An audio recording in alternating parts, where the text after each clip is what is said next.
Salut tout le monde, j'espère que vous allez bien. Ça faisait longtemps que j'avais pas fait de vidéo YouTube, parce que là, après avoir fait 2 vlogs sur moi en quarantaine de mon quotidien, j'avais plus grand chose à dire ou à faire, fait que je me suis dit que j'allais attendre d'avoir quelque chose d'intéressant à dire. Et puis là, attention, il faut que je vous parle du nouveau documentaire qui vient de sortir sur Club Illico qui s'appelle Pression. Ça a quand même fait le cover du Journal de Montréal, c'est pas rien, on parle des dénonciations, des abus psychologiques en patinage artistique. Ça, c'est mon chien en arrière, ne prêtez pas attention à elle. Vraiment, là, ça fait la une en ce moment. On en parle beaucoup, de plus en plus. Donc, je voulais vous donner mes impressions par rapport à cette vidéo-là. On montre vraiment tous les dessous, comme je disais, du patinage artistique, avec des grands noms comme Cynthia Faneuf, Joanie Rochette, Jessica Dubé, qui est ma coloc, soit dit en passant. Sean Sayer, d'autres athlètes qui ont participé aux Olympiques. Mon ami Camille Ruet, qui est encore sur l'équipe nationale. Donc, tous des athlètes que j'ai côtoyés toute ma vie, toute ma carrière. Fait que je trouvais ça vraiment important d'en parler, puis surtout que ça me rejoint, ça parle de patin, puis de ce que j'ai vécu un peu moi aussi en tant qu'athlète. Fait que pour ceux qui l'ont pas encore vu, c'est un documentaire qui aborde de nombreux sujets tabous dans le monde du patin, comme les troubles alimentaires, l'obsession du corps parfait, l'exigence souvent malsaine, la performance. Honnêtement, je fais juste souligner que je suis vraiment fière de tous mes amis qui ont accepté de faire ce documentaire-là parce que comme n'importe quelle dénonciation, c'est vraiment pas facile d'en parler puis d'aller de l'avant avec ça. Ça fait longtemps que le patin a besoin d'évoluer, mais on parle pas parce que les gens y avaient trop peur de parler pour pas justement froisser la fédération ou certains coachs ou juges ou peu importe. Parce que si vous avez regardé le documentaire, vous allez remarquer que les patineurs, c'est des gens qu'on n'aime pas déplaire.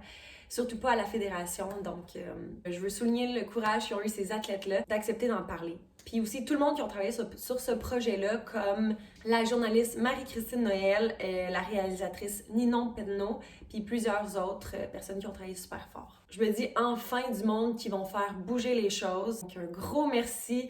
Je pourrais jamais assez le dire. Merci d'avoir fait ce reportage-là. Tout le monde qui a travaillé fort là-dessus.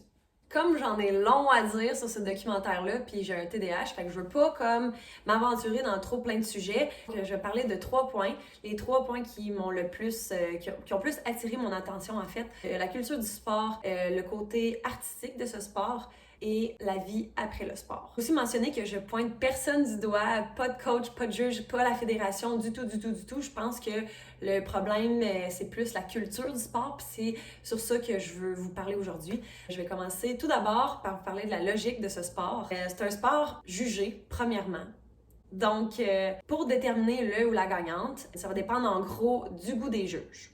OK? Oui, il y a un système de pointage qui est quand même assez raisonnable, mais on va se le dire, tu sais, s'il y a 2 filles qui font à peu près la même affaire, tu vas sûrement choisir la fille qui paraît le mieux. C'est plate, mais c'est quand même un peu comme ça. C'est pas nécessairement la faute des juges ou des coachs, c'est juste, c'est la culture du sport qui est comme ça. Pour vrai, c'est vraiment pas facile d'être juge. Pour vrai, je vous lève mon chapeau. J'ai eu la chance de le faire une fois dans ma vie, puis je dois vous dire que j'étais juste pas capable de prendre de décision. J'étais pas capable de déterminer qui était la meilleure. J'aimais tellement pas ça, là. Tu sais, même que sur la plupart du temps, basé sur l'élément que je jugeais, par exemple, puis il y avait 2 patineurs qui étaient du même calibre, je savais plus qui choisir. Fait que, tu sais, à un moment donné, tu dis, bon, son style est un peu mieux, ou genre, sa robe est un peu plus belle. Tu sais, c'est 2 personnes. Puis là, je dis 2 personnes, mais tu sais, des grosses compétitions, il y en a des centaines, des milliers de personnes qui font les mêmes éléments. C'est ça, c'est là que ça s'en vient un peu dur à juger. Fait que tu te bases sur quoi? Tu te bases sur l'esthétique, malheureusement. Même si ça devrait pas arriver. Mais c'est comme ça. C'est ça la culture de notre sport. C'est un sport jugé. Comme je dis, on peut pas blâmer les coachs ou les juges. L'affaire, c'est que le patin, c'est tellement un sport strict, si je peux me le permettre. En compétition surtout, parce que tu sais, il y a souvent des centaines, voire même des milliers de patineurs qui vont faire les mêmes éléments qui sont imposés. Par exemple, un programme court, là je dis n'importe quoi, ça fait longtemps que j'ai pas compétitionné, mais mettons un programme court, les filles, il y a peut-être 300-400 filles qui vont devoir faire les 3 mêmes éléments.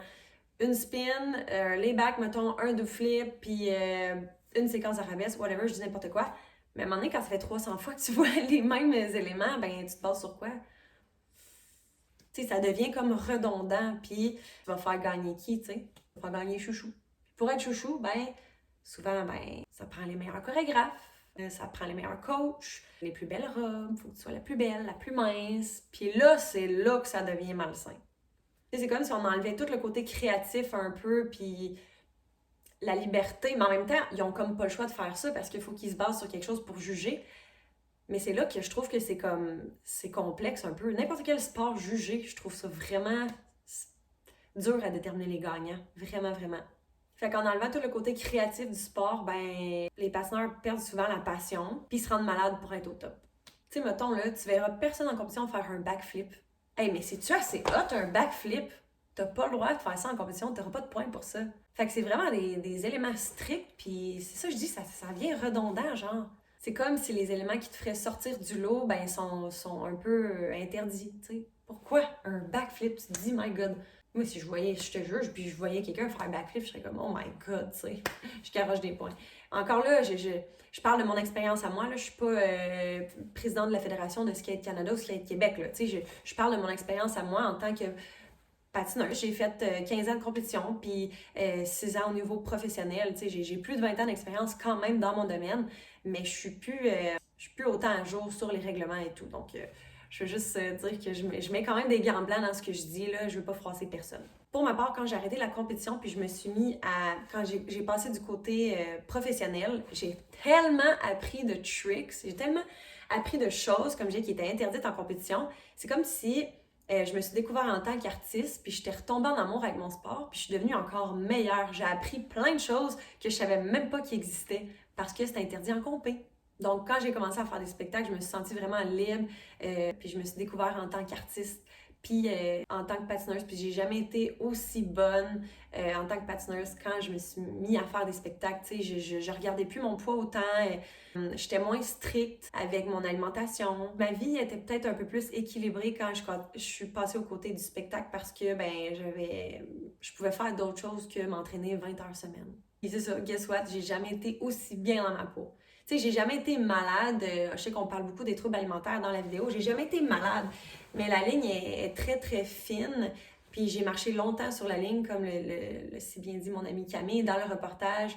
La grande majorité sont tombés dans le trouble alimentaire ou ont marché longtemps sur la ligne. Puis moi, j'étais celle qui marchait sur la ligne. J'étais pas malade, mais j'étais quand même... j'avais une obsession sur mon corps.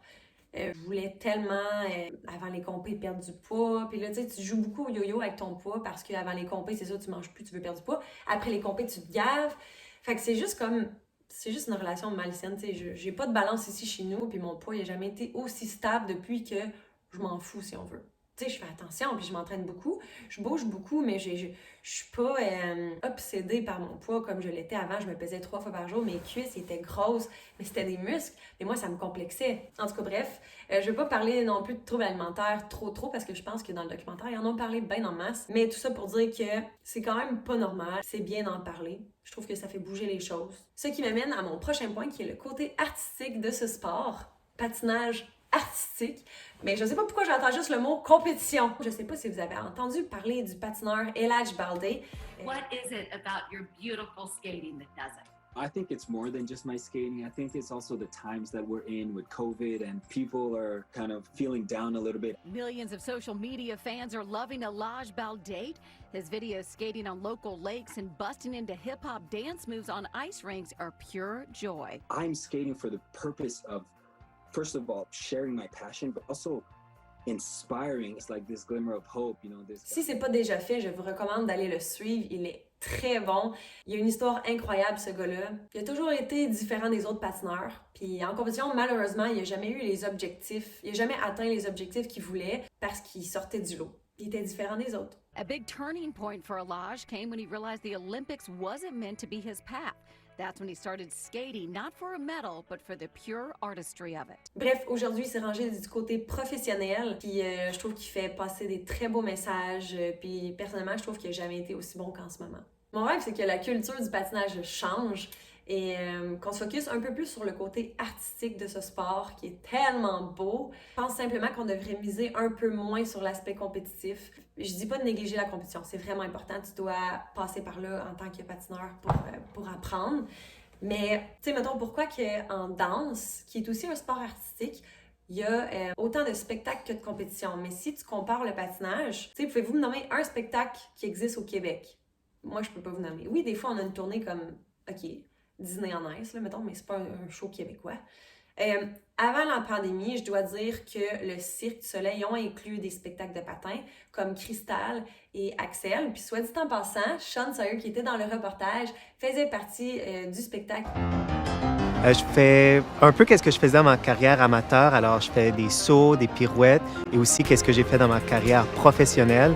Alors, je fais des backflips, je fais des trucs qu'on n'avait pas le droit de faire à des compétitions. Ça, c'est une grande raison pourquoi que j'ai été choisi ici à Cristal. Parce que... Mais je pense que c'était genre le seul Québécois qui était dedans. Fait que si tu veux te ranger du côté professionnel, ben il faut que tu fasses comme moi. Je suis partie à 19 ans en Asie sur un bateau de croisière et j'ai été 6 mois sans voir ma famille. Mettons que si j'avais eu le choix, là, ben s'il y avait eu des spectacles ici au Québec de disponibles pour moi, ben j'aurais peut-être pu poursuivre mes études. Rien n'empêche que c'était genre la plus belle expérience de ma vie, tu sais, je regrette rien. Mais si j'avais eu le choix de pouvoir le faire d'ici, j'aurais peut-être pu poursuivre mes études. Mais le sport est tellement, tellement une belle école de vie. Je pense qu'il manque peut-être juste un peu plus d'opportunités de job pour les athlètes retraités. C'est pas normal, comme je disais, que ma seule option à 19 ans, c'était de partir en Asie. Je veux pas m'éloigner trop du sujet, quoique Sylvain Croteau, le directeur général de Sportaid, en parlait un peu de la vie après le sport dans le documentaire. Ce qui m'amène à mon prochain point, qui est la vie après le sport. J'en ai long à dire là-dessus. Donc ça me touche beaucoup parce que depuis la pandémie, j'étais un peu là. Genre life after figure skating, qui est vraiment difficile pour certains. Vous allez vous reconnaître dans mon prochain point. Fait que dans le documentaire, je trouvais ça super intéressant.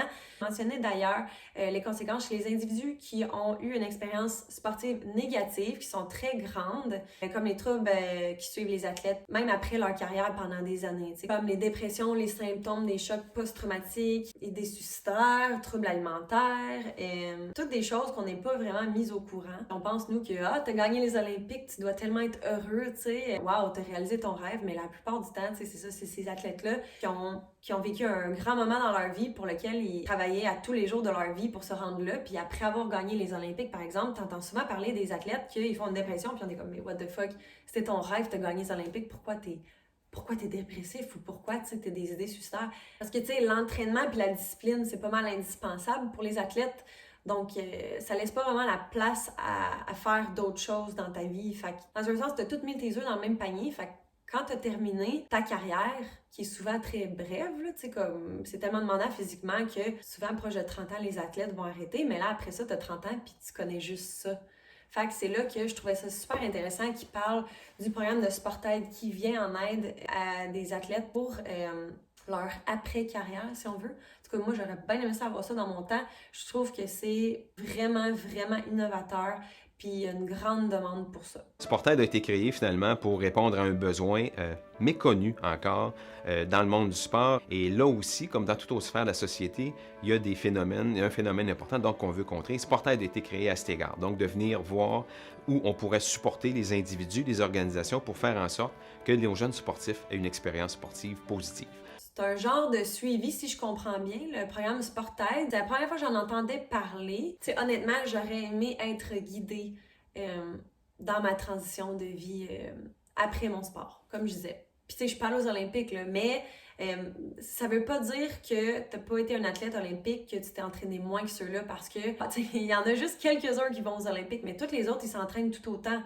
Donc, c'est beaucoup de gens qui peuvent vivre cette transition-là difficilement. C'est pas juste ceux qui ont les grands noms, qui ont fait les Olympiques. Le deuil il est souvent difficile à faire. Puis je suis certaine qu'il y en a beaucoup qui se reconnaissent là-dedans. Là. Et pour ma part, j'ai vécu la plus grande partie de mon deuil, dépression, si on veut, pendant la COVID. Parce que moi, j'ai été chanceuse. Tout de suite après que j'ai arrêté de compétitionner, j'ai passé au niveau professionnel. Puis je suis allée sur les bateaux de croisière. Fait que j'ai pas vécu vraiment mon deuil, tu sais, ça c'était mon tremplin, c'était ma transition d'aller du côté professionnel, puis j'ai été chanceuse, tu sais, d'avoir ça. C'est pas tout le monde qui a la chance d'avoir ça, mais là, en ce moment, comme sûrement beaucoup d'athlètes, c'est la première fois que je suis pour une période aussi longue sans mon sport, puis je trouve ça extrêmement difficile.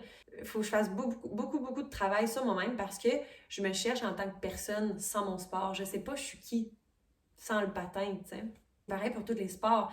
Quand tu as passé ta vie à faire ça, puis tu connais juste ça. Puis Juliane en parlait un peu dans le documentaire, comme quoi qu'elle était tellement habituée d'être coachée qu'elle avait de la misère à prendre ses propres décisions. Des fois, tu essaies de te trouver aussi en tant que personne là-dedans. T'es qui sans tes coachs, tu sais, qui te disent quoi faire, quand faire, toujours 24/7. Donc oui, certainement un accompagnement pour la vie après le sport en tant qu'athlète. C'est sûr que c'est nécessaire, puis ça va continuer d'être nécessaire. Tu sais, personnellement, je pense que je suis pas la seule, mais il y a beaucoup d'athlètes qui aimeraient être guidés dans leur transition de la vie après le sport. Donc, ça va être quelque chose qui devrait continuer d'évoluer. Soit ça, ou qu'on trouve justement des jobs qui engageraient des athlètes, où on puisse leur donner une genre de passe-passe pour qu'ils puissent aller à l'université puis sauter une couple d'années. Je sais pas, mais des programmes qui peuvent peut-être admettre des athlètes pour les aider justement à faire autre chose dans la vie que juste leur sport. Tu sais, je trouve ça poche, tu sais, comme, oui, tu vas aux Olympiques, puis pour vrai, ça doit tellement être nice faire les Olympiques. Mais après, quoi? Genre, now what? T'as fait les Olympiques? Cool. Est-ce qu'on peut donner quelque chose à ces athlètes-là qui ont dédié leur vie à leur sport, puis après, ils sont juste comme monsieur, madame, tout le monde, mais sauf qu'ils ont du rattrapage à faire sur toutes les autres petites choses de la vie. Puis la plupart des athlètes, on va se le dire, ils ont mis leurs études de côté pour pouvoir se consacrer à juste leur sport. Fait que je trouve ça vraiment comme injuste de repartir à zéro après les Olympiques, ou, comme je disais, pas juste les athlètes olympiques, tu sais, comme moi, par exemple, j'ai entraîné comme eux, j'ai fait les championnats canadiens, c'était ça mon but, je l'ai fait. Mais après, tu sais, je savais pas vraiment dans quoi d'autre m'orienter, j'avais pas d'autres skills, si on veut. Donc, je pense que j'en ai assez parlé, je pourrais continuer pendant des heures à parler de ce sujet-là parce que ça me passionne énormément. C'est sûr, j'ai pas le choix de le plugger, mais mon rêve, c'est vraiment que la culture du sport change, surtout celle du patinage artistique. Qu'on développe le côté artistique de ce sport-là qui est si beau. Mon rêve, ce serait d'avoir mon spectacle de patin. Puis je pense qu'il y aurait une grande demande. Je pense que c'est un sport qui vaut la peine d'être vu, connu, puis qu'on puisse permettre à des jeunes filles comme moi de vivre leur plein potentiel en tant que patineuse, puis de se trouver en tant qu'artiste à travers ce beau sport artistique. Si on pouvait avoir plus de spectacles, ce serait vraiment nice. Dans ça, dans l'univers, peut-être qu'un jour, je vais faire mon spectacle de patin, qui sait. Je travaille fort là-dessus en ce moment, ça dit en passant. Donc, si jamais vous voulez m'aider, me guider là-dedans, je vous invite à mettre en commentaire qu'est-ce que je pourrais faire pour partir mon spectacle de patin, si vous avez des contacts ou whatever. Je suis ouverte à tout. Puis sinon, ben merci d'avoir visionné ma vidéo. J'espère que j'ai froissé personne. Puis restez à l'affût, je vais faire d'autres vidéos sur le sport. Ça me passionne vraiment. Sur ce, je vous souhaite une bonne journée.